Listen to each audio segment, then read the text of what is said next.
दिवाली अपने शास्त्र के अनुसार सबसे बड़ा त्योहार दिवाली मनाते हैं। सबसे बड़ा त्योहार।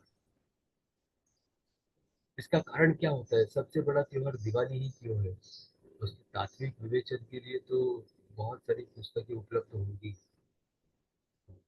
माधुरिक शास्त्री आटोली जी का भी संस्कृति दर्शन पुस्तक है, उसमें भी तात्विक रूप से सभी उत्सव उसका विवरण मिल जाएगा। लेकिन इसके पीछे का अप्लाइड साइंस क्या है? ऐसा ही क्यों है ये? तो पूरे देश भर में साल भर में तीन फसलें बहुत कम जगह पर होती है। जहाँ पर 12 महीना पानी की उपलब्धता होती है वहां पर तीन फसलें होती है, कहीं पर दो फसल होती है। लेकिन वर्षा ऋतु की फसल तो हर जगह पर होती है। तो ये वर्षा ऋतु की फसल जो आती है वो दशहरा के बाद काटी जाती है।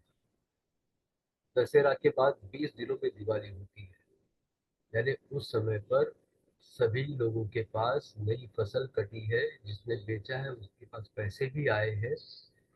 और वर्षा ऋतु समाप्त हो गई है, तो जितने भी कारागिर हैं जिनका काम वर्षा ऋतु में बंद हो गया था, जैसे मिट्टी का काम होता है या लोहार का काम होता है, ये वर्षा ऋतु में बंद रहते हैं।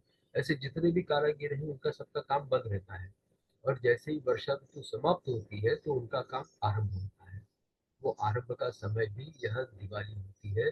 इसलिए कई वर्षों से नए वर्ष के चोपड़ा पूजन पुस्तक जिसके हिसाब लिखा जाता है उसका पूजन भी दिवाली के समय ही किया जाता है, क्योंकि अभी नया साल आरंभ हो रहा है तो इसका हिसाब अभी नए से रखना है। तो नया साल इसलिए आरंभ हो रहा है क्योंकि पूरे देश भर में सभी के पास फसल आई है, सभी कारीगरों ने अपना काम आरंभ कर दिया है।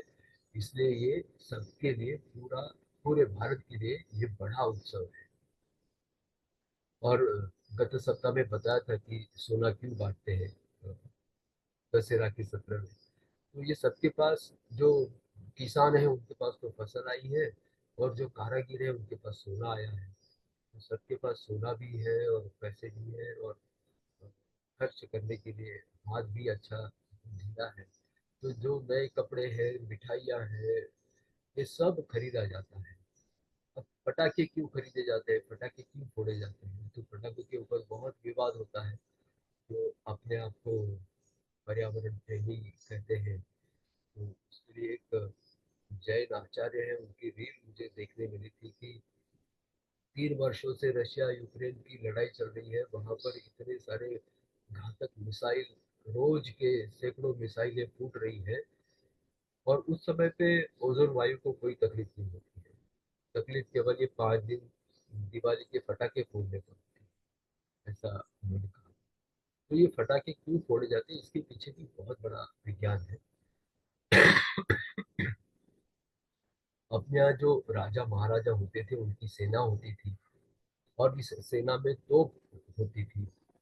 और तोप में चलाने के लिए गोले होते थे, तोप के गोले बनते थे। अब हर साल तो हमेशा लड़ाई होती नहीं थी। 8-10 सालों तक लड़ाई नहीं भी हुई तो तोप के गोलों की आवश्यकता नहीं है। जैसे मैंने बताया था कि ये कुमकुम बनाने का जो काम है वो बुक्का समाज करता था, वैसे ये गोले बनाने का काम करने वाला भी एक समाज था। उनका काम ये तोपों के गोले बनाना। मान लो 5-6 सालों तक लड़ाई हुई नहीं तो इनके तोपों के गोले बिकेंगे ही नहीं। और ये गोले बिके नहीं तो ये एक तो अपना काम बदल देंगे या फिर वो स्थान बदल देंगे। और 5 साल के बाद इन्होंने काम बदल दिया अपना, इन्होंने गोले बनाने का काम छोड़ दिया और कुछ काम करने लग गए, और उसके बाद अगर लड़ाई होती है तो उस समय पे तोपों के गोले लाएंगे कहाँ से? इसलिए जो गोले बनाने वाले हैं इनका काम चालू रहना चाहिए, इनका काम बंद नहीं होना चाहिए। तो जब लड़ाई नहीं है तब वो क्या करेंगे? तो तोप के गोले नहीं बनाएंगे, वो पटाखे बनाएंगे। इन पटाखों की वजह से इनकी आमदनी चालू रहेगी। लेकिन पटाखे फोड़ने कब है? पूरे 365 दिन है, उसमें से दिवाली के समय पर ही पटाखे क्यों फोड़ने होते हैं? तो वर्षा ऋतु में जगह जगह पर पानी जमा रहता है, गड्ढे में या फिर कहीं नीचे की जगह वहाँ पानी जम गया है, तो वहाँ मच्छर बहुत अधिक मात्रा में होते हैं। और ये मच्छरों की वजह से फिर बीमारियां फैलती है। और हमें अपने आप को रक्षा करने के लिए ये भी विषय हुआ था कि पित्त बड़ा होगा और ये मच्छर काटेंगे तो हमें वायरल फीवर होगा, और पित्त ना बढ़े इसलिए अब क्या किया गया था, तो पितृ पक्ष में 2 बार अगर हम खीर खाते हैं या फिर उसके बाद हम शरद पूर्णिमा के दिन दूध और पोहा खाते हैं चंद्रमा को दिखाकर, तो हमारा पित्त जो है वो कंट्रोल में रहेगा, उसमें अगर मच्छर काटेंगे तो हमें वायरल फीवर नहीं होगा। लेकिन अब मच्छरों को यहाँ से भागना चाहिए, हमें मच्छरों को मारना नहीं है, उनको भगाना है। तो जहाँ लोग रहते हैं वहां पर अगर पटाखे फोड़ते हैं उसके धुएं से मच्छर वहां से दूर भाग जाते हैं। ये दूर भागने के कारण हम मच्छरों से हमारी रक्षा होती है। इन पटाखों के कारण, उनकी आवाज से और उनकी धुएं से हम मच्छरों से बचते हैं, जिससे हम कई सारी बड़ी बड़ी बीमारियों से हमारा बचाव होता है। और उस समाज की भी रक्षा होती है जो ये पटाखे बनाते हैं। कल को जब युद्ध होगा तभी ये तोप के गोले बना के देंगे। ये उनका ज्ञान, उनकी जो आजीविका है वो चालू रहनी चाहिए। इसके पीछे का ये अप्लाइड साइंस है। अंत में 1 मिनट बचा है। आज का ये हमारा सत्र समाप्त होगा और अगले सत्र से अपना प्रत्यक्ष ज्योतिष का अभ्यास, ज्योतिष शास्त्र का अभ्यास आरंभ होगा। उस समय पे हमारे पास लिखने के लिए नोटबुक और 3 अलग अलग रंगों के पेन, ये हमें आवश्यक है। पहले पंचांग कहा था लेकिन पंचांग की आवश्यकता नहीं है, अभी वो अपने समूह में एस्ट्रोलॉजी का एप्लीकेशन की लिंक दी है।